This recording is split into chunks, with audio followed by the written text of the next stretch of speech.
What's up, everybody, and welcome back to TGK TV. Today, I'm going to basically review and give you a reaction to the comments that are on basically my most disliked shoe video that I've done up until this moment. I've done a video on these shoes because I thought they were the most disappointing basketball shoe that I played in so far this year. These are the Paul George 3 Mamba Mentality Edition or colorway. And my main gripe with them is the fact that they just didn't perform well. They didn't fit well. There was a lot of heel slippage. Even after a month of trying to break them in, they just didn't break in for me. So I really want to respond to the comments and see what the public got to say about this. So let's get into it.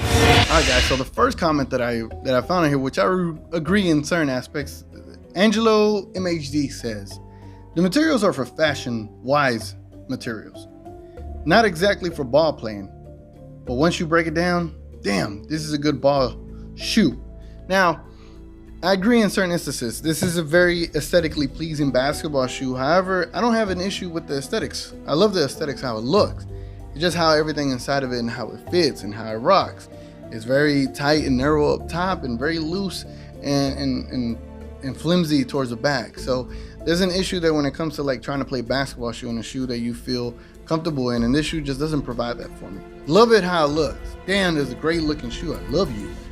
But the way it fits doesn't fit me. All right. So the other comment that I read that wasn't actually rude or mean or anything like that. Hector Silva said, yeah, some shoes just don't work for some people. Doesn't mean that it's a disappointing basketball shoes. Just means that it doesn't work for you. I agree. And when I meant the title, how I wrote it, I said PG3 is a disappointing basketball shoe. I literally meant it in my opinion. I'm not gonna post the video and say this is everybody's opinion. I'm just sharing my experience. So I definitely agree with Hector Silva.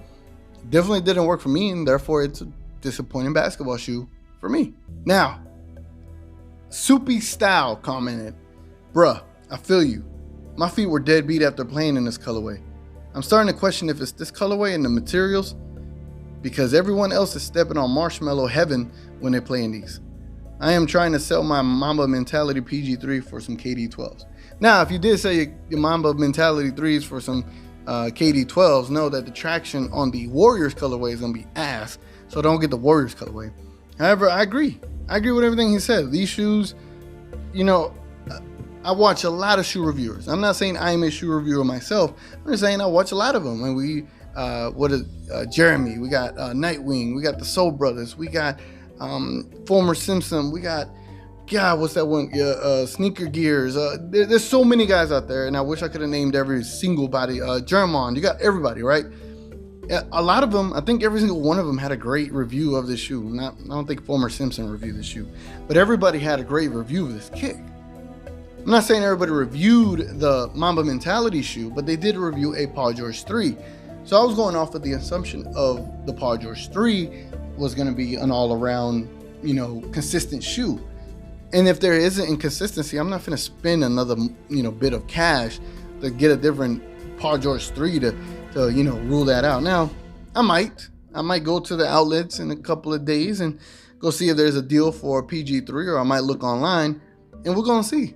Now, my friend Dave, he has the ugly mustard colorway and he had a great experience in those, but I definitely want to see that for myself and try them on and see if it's something with my foot in this shoe in particular, or if it's actually the freaking colorway. And the only way to do that is by doing the POE process. It's called the process of elimination. So you want to eliminate, you know, factors. If it's this colorway that's the issue, then we can figure out that and settle it, and that'll just basically be for me and my unique foot shape, size, whatever the case that may be. Now, another comment by Bron14 Hero, bruh, you the type of player that wears flashy clothes in the court and just run and take rebounds. I can't disagree with you, man. You can't disagree with you. All I do is rebound, you know. Yeah, you got me there. And for some reason, this comment's not popping up on this phone, but there is a comment on that video where it says, or maybe it's because the shoe can't carry your fat ass. I died laughing. I thought that was one of the funniest comments I've seen in my entire YouTube, you know, existence. That was one of the funniest things, that they said that this shoe couldn't carry my fat ass, which I agree. You know, I'm over 280 pounds. and maybe this shoe cannot carry me. But I beg to differ, because there are other shoes that I have that are uniquely the same shape and size and the same similar or equivalent type of cushion. So let me tell you some shoes that are not the Mamba mentalities that I've had a great experience in.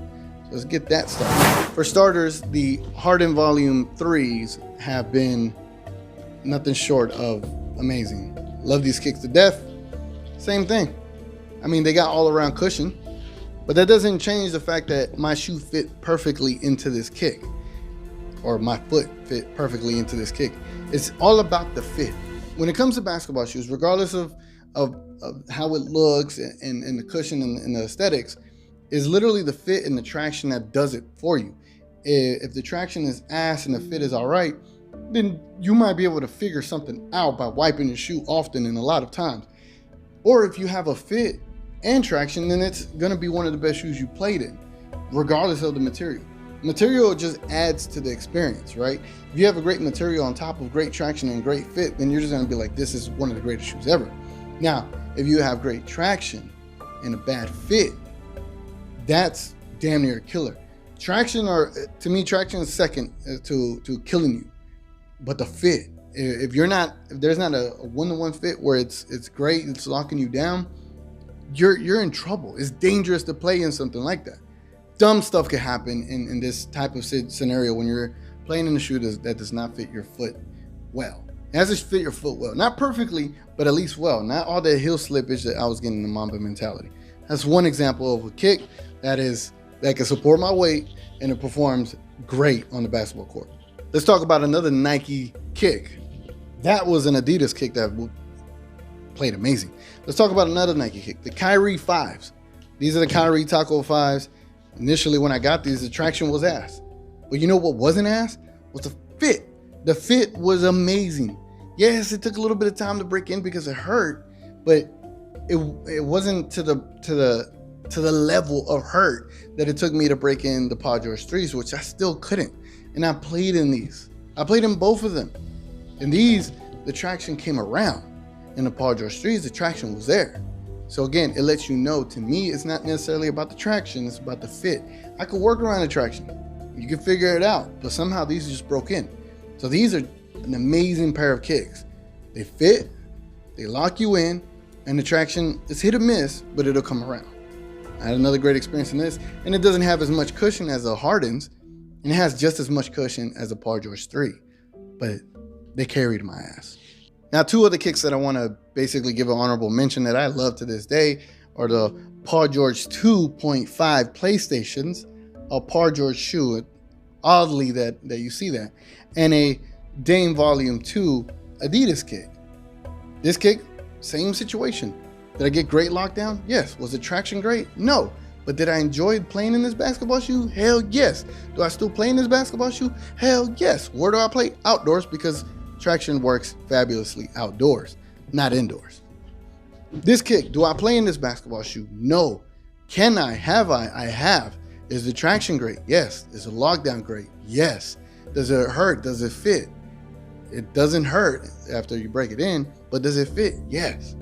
So again, guys, to those thinking that maybe I'm just too fat for the shoe, in certain instances, you may be right. I believe I'm probably too fat for the shoe as well.